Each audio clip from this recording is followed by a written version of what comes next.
लोगों का एक हमेशा से सवाल होता है कि गवर्नमेंट जॉब के लिए अगर हमारा मेरिट लिस्ट में नाम आ जाता है तो डॉक्यूमेंट वेरिफिकेशन के समय क्या क्या डॉक्यूमेंट्स लगते हैं और जो डॉक्यूमेंट वेरिफिकेशन का जो प्रोसेस है वो कैसे होता है और हमारा जो मेरिट लिस्ट में नाम है वो कैसे आता है। तो आज की वीडियो में मैं आपको ये सारी प्रोसेस आपको बताने वाला हूँ, इसके बारे में जानकारी देने वाला हूँ। तो अभी तक चैनल को सब्सक्राइब नहीं किया तो चैनल को सब्सक्राइब कर लीजिए और बेल नोटिफिकेशन को ऑन कर लेना ताकि मेरी लेटेस्ट वीडियो की नोटिफिकेशन आपके तक पहुंच सके। तो सबसे पहले मैं आपको बताना चाहता हूं कि डॉक्यूमेंट वेरिफिकेशन के लिए क्या क्या डॉक्यूमेंट्स लगते हैं और उसके बाद लास्ट में मैं आपको बताऊंगा कि डॉक्यूमेंट वेरिफिकेशन का प्रोसेस क्या होता है। तो सबसे पहले जानते हैं कि डॉक्यूमेंट वेरिफिकेशन के लिए क्या क्या इंपॉर्टेंट डॉक्यूमेंट्स लगते हैं। तो कोई भी गवर्नमेंट जॉब हो उसमें आपको 10th और 12th का मार्कशीट मांगता ही मांगता है। अगर 10th का क्वालिफिकेशन मांगा है तो वो ओनली 10th का ही मांगेगा।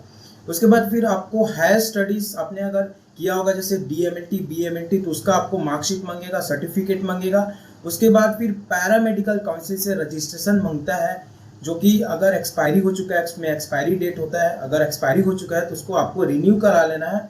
उसके बाद फिर कई गवर्नमेंट जॉब होते हैं जिसके फॉर्म में पैरामेडिकल काउंसिल से रजिस्ट्रेशन मेंशन नहीं होता, लेकिन ये आपको रेडी रखना है क्योंकि वहां जाने के बाद क्या पता चले कि पैरामेडिकल काउंसिल से रजिस्ट्रेशन मांग रहा है तो वहां पर दिक्कत आ सकती है। तो ये आपको पहले से प्रिपेयर करके रखना है। उसके बाद फिर आपको कास्ट सर्टिफिकेट मांगा जा सकता है और एक्सपीरियंस सर्टिफिकेट मांगा जा सकता है। जैसे आपने अगर एक्सपीरियंस किया है किसी लैब में, अगर काम कर चुका है आपने, तो उसका एक्सपीरियंस सर्टिफिकेट आपको मांग सकता है। इसके अलावा आपको आईडी प्रूफ मांगा जा सकता है जिसमें आप आधार कार्ड, वोटर कार्ड या फिर ड्राइविंग लाइसेंस शो कर सकते हैं। और इसके अलावा निवास प्रमाण पत्र जिसको हम डोमिसाइल सर्टिफिकेट के नाम से भी जानते हैं, ये आपको मांगा जा सकता है। और आपको एक फोटो रख लेना है। फोटो बहुत जरूरी है क्योंकि जो फोटो है वहाँ पास रजिस्ट्रेशन के लिए मांगा जा सकता है और वही फोटो रखना है जो कि आपने एप्लीकेशन फॉर्म में चिपकाया था। और एक्स सर्विसमैन रह चुके हैं, क्या पहले भी कहीं पास गवर्नमेंट का नौकरी कर चुके हैं तो उसका सर्टिफिकेट आपको रख लेना है, या फिर कहीं कॉन्ट्रेक्चुअल बेसिस पे काम कर चुके हैं तो उसका आपको सर्टिफिकेट मिला होगा तो वो भी आपको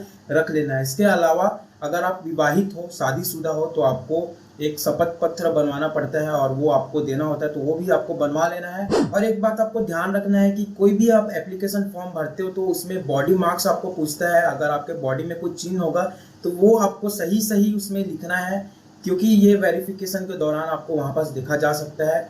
और आपको एक CV बना लेना है अच्छा सा, ताकि अगर जरूरत पड़े तो वहाँ पास आप CV भी दिखा सकते। अब आपको बताता हूँ कि मेरिट लिस्ट में जो आपका नाम आता है वो कैसे आता है। तो आप दो तरीके से फॉर्म भरते हैं, तो ऑनलाइन मोड से और एक ऑफलाइन मोड से। तो ऑनलाइन मोड में क्या आता है, आप कंप्यूटर के थ्रू फॉर्म भर देते हो और ऑफलाइन मोड में बाय हैंड रिटर्न आप लिखते हो। उसके बाद फिर उसके बाय पोस्ट उस एड्रेस तक पहुंचा देते हो। वहां से आपको लेटर रिसीव होता है जिसमें आपका एडमिट कार्ड होता है। जो टेस्ट होता है उसमें क्या होता है, जो आपका कट ऑफ निकलता है, जितना भी आपने अंक प्राप्त किया, जितने भी अपने नंबर मिला है आपको, उसके हिसाब से आपका रैंक डिसाइड किया जाता है। उसमें कट ऑफ बनता है आपका, उसके हिसाब से आपका जो मेरिट लिस्ट है वो आता है। और एक जो डायरेक्ट रिक्रूटमेंट बेसिस में होता है, डायरेक्ट रिक्रूटमेंट बेसिस पे मान लो जितना भी आपको 12th में मार्क्स मिला है उसके हिसाब से आपको 45% दिया जाएगा। उसके बाद फिर आपका हायर स्टडी से जैसे DMLT BMLT तो उसका नंबर मिलाकर आपको 45% दिया जाएगा, तो हो गया टोटल 90%। उसके बाद फिर 10 मार्क्स जो बच गया वो आपका जो रखा जाएगा वो एक्सपीरियंस के हिसाब से रखेगा। तो जितना एक्सपीरियंस आपको होगा उतना नंबर मिलेगा।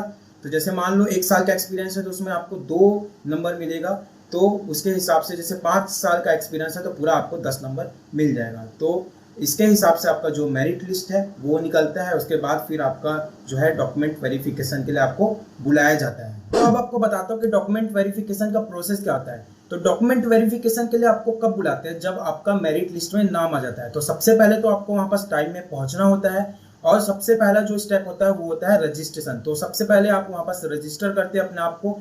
वो आपको एक फॉर्म देते हैं, उसमें सही सही अपना डिटेल भरना होता है और उसे जमा करना होता है। उसके साथ ही साथ वो आपको बताते हैं कि जो डॉक्यूमेंट्स है उसको कैसे अरेंज करना है। जैसे उन्होंने बोला है कि जो आपका हायर स्टडीज का जो सर्टिफिकेट है उसको सबसे ऊपर रखना है, उसके नीचे आपको 10th 12th का सर्टिफिकेट रखना है। उसके हिसाब से सीक्वेंस बताते हैं, उस हिसाब से आपको डॉक्यूमेंट जो है अरेंज करना होता है। उसके बाद फिर वो क्या होता है, डॉक्यूमेंट वेरिफिकेशन के लिए जाता है, वो चेक करते हैं। उसके बाद फिर आपको ओरिजिनल डॉक्यूमेंट्स के साथ बुलाते हैं। तो आप जो है ओरिजिनल डॉक्यूमेंट्स के साथ वहां पर जाते हो, वो अच्छे से वेरिफिकेशन करते हैं, अच्छे से चेक करते हैं। उसके बाद जो है आपका जो डॉक्यूमेंट्स होते हैं वो सारे सही होते हैं, तो आपका जो सिलेक्शन है वो हो जाता है। उसके बाद चॉइस फिलिंग का मौका दिया जाता है। उसमें आपको पूछा जाता है कि आप किस डिस्ट्रिक्ट में काम करना पसंद करोगे, उसके हिसाब से आपको नियुक्त कर देते हैं। तो वीडियो में बस इतना ही। वीडियो अच्छा लगा हो तो वीडियो को लाइक कर देना, ज्यादा से ज्यादा शेयर करना, और चैनल में नए हो तो सब्सक्राइब जरूर करना।